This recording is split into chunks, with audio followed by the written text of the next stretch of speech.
It's hard for a good man to be a king.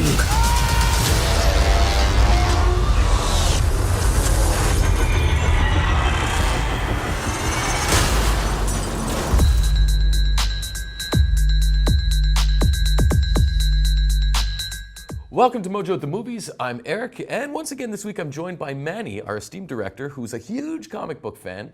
And we got to see Black Panther. We did our spoiler-free review, which you guys can click and see in the link. How you doing, Manny? I'm doing good. So this time it's a spoiler review. Full on. Review, yeah. Yeah. We're also going to talk about 3 ways that Black Panther will change the MCU. But before we get to that, let's just break down the movie. What happens in Black Panther? So Black Panther takes place right after the events of Civil War, where we saw T'Challa's father die, who was the king of Wakanda, which is a super advanced nation hidden in Fictional nation which is kind of hidden away behind this curtain of poverty. So they're like portrayed as a third world country. So we see T'Challa coming back to Wakanda, accepting the fact that his father is gone. And also that he has to be king. So now we have a character that's dealing with the weight of his nation, as well as the mantle of Black Panther, who has officially become one of the Avengers. Right. So we also get to see another character, which was introduced in Age of Ultron. Andy Serkis. Andy Serkis, played by Andy Serkis, who plays Ulysses Claw. Right. Who is like a prominent type of Black Panther character. He's like a poacher type of... His character's kind of pretty cool, actually. I got to say, Andy Serkis. We're so used to seeing him in motion capture stuff. Yeah. Right, but he played like, King Kong, and then he was Gollum, and then he was. He's pretty good in this movie. He's very good. Like I always found him as a good actor. Like you can see him in some indie performances that he does, and it's really good. Like he gets on set.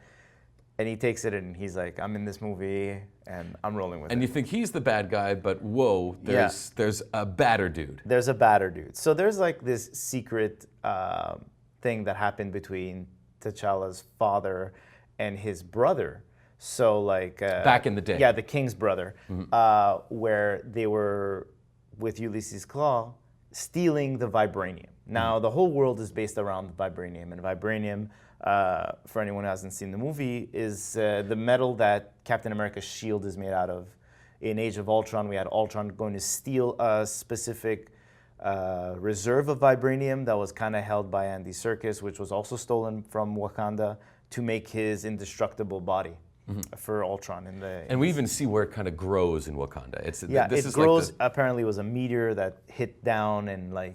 They based all their technology around this metal because it has the ability to absorb energy and use it kinetically. So like they build all their technology around this metal. Which is how Wakanda becomes this most advanced society, and how Black Panther is such a powerful character as well. Exactly. Also, he has something called it's like a special plant root that he drinks, and that also enhances his abilities and gives him, and it's kept in like this secret chamber, and only the next Black Panther has access to this. There's like a whole type of like religion based around the Black Panther in this movie, which is really, really cool. So we started talking about the badder dude. So that is played by Michael B. Jordan. Yeah.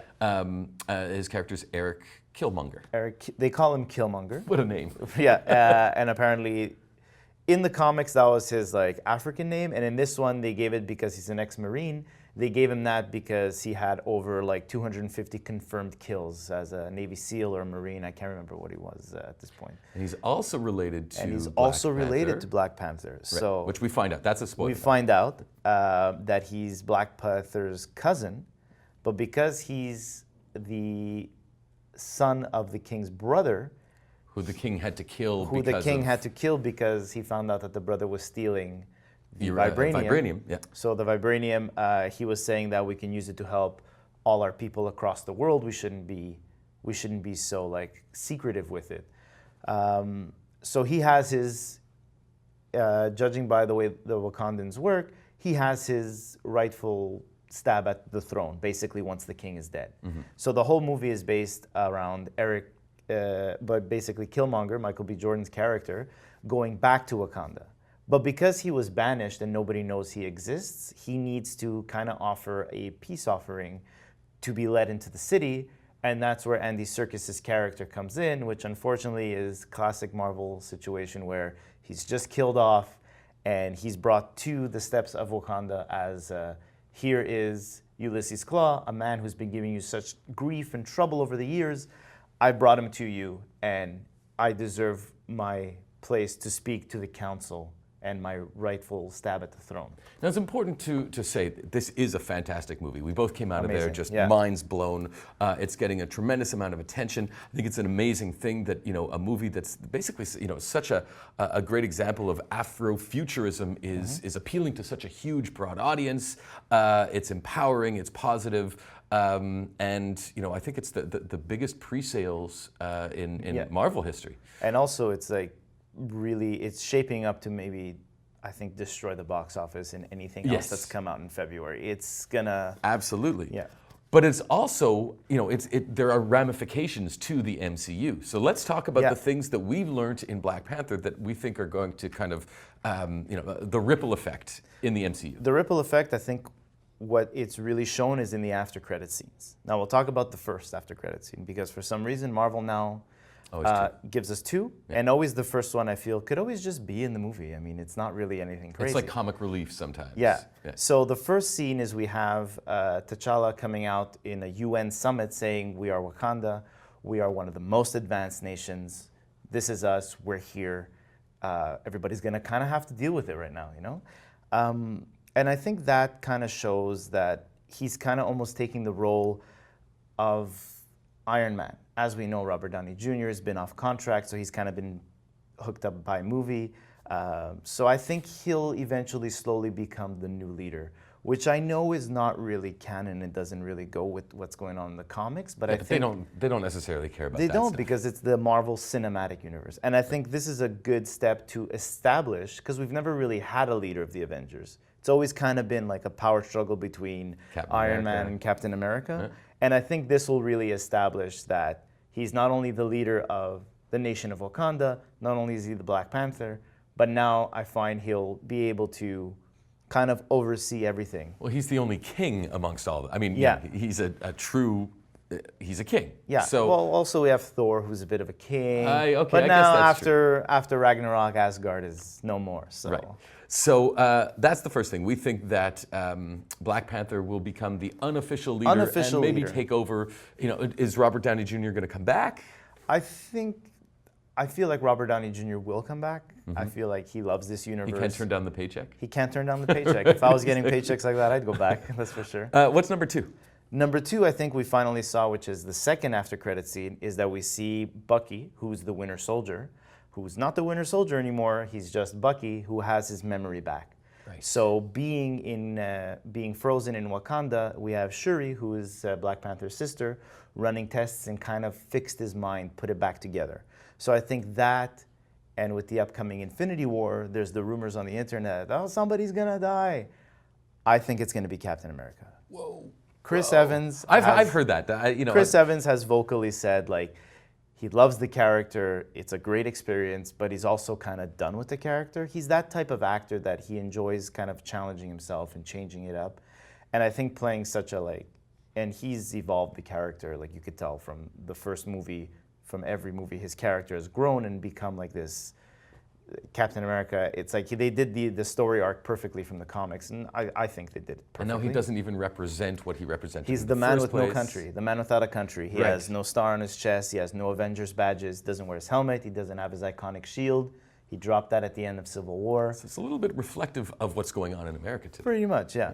And you have a special affinity for Bucky. You're very excited about this. Bucky is always and has always been my favorite character. Yeah. And as well, I love that line of Captain America Reborn, which I think is what we're gonna see. Sebastian Stan is signed on for another 3-4 movies, and I think getting a Captain America Reborn movie would be awesome to see where he kind of picks up the mantle and becomes Captain America. All right, so the third thing, we were talking about, the fact that, the Avengers have always been geo-blocked to one area. Pretty much. And we saw with the events of Age of Ultron how they went to Sokovia, created this huge debacle that the US government and a US citizen as Tony Stark couldn't be seen pretty much destroying another planet, another Country. like country. So that's where we got the Sokovia Accords, which set off the events in Civil War. Now the Avengers, by Black Panther kind of outing himself as I'm the king of Wakanda, but I'm also an Avenger.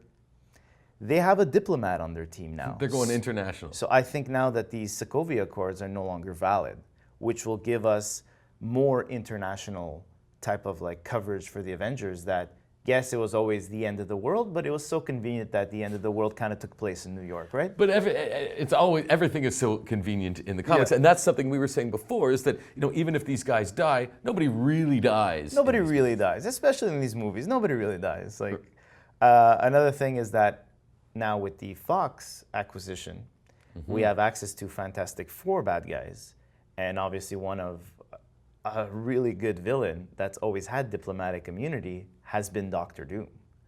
So now we have an Avenger that's a diplomat that has international gain, that doesn't need to adhere to these rules of the US. And we also have a villain that doesn't need to adhere to rules. But also we have all these cosmic bad guys. We have Thanos coming in, and the Guardians of the Galaxy. I think that things are going. Marvel is just like, they finally got what they always needed, and now is to give us the complete universe. Right, so the emphasis is now on the MCU. It's the universe. Yeah, it is now officially the Marvel Cinematic Universe. We have everything.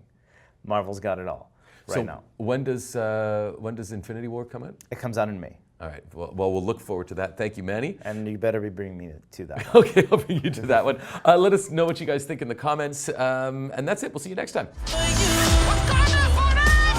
Earthquake, the body drop, the ground breaks, the poor run with smoke lungs and Scarface. Show off. What are you talking about? Check out these other great clips from Watch Mojo and subscribe for new videos every day.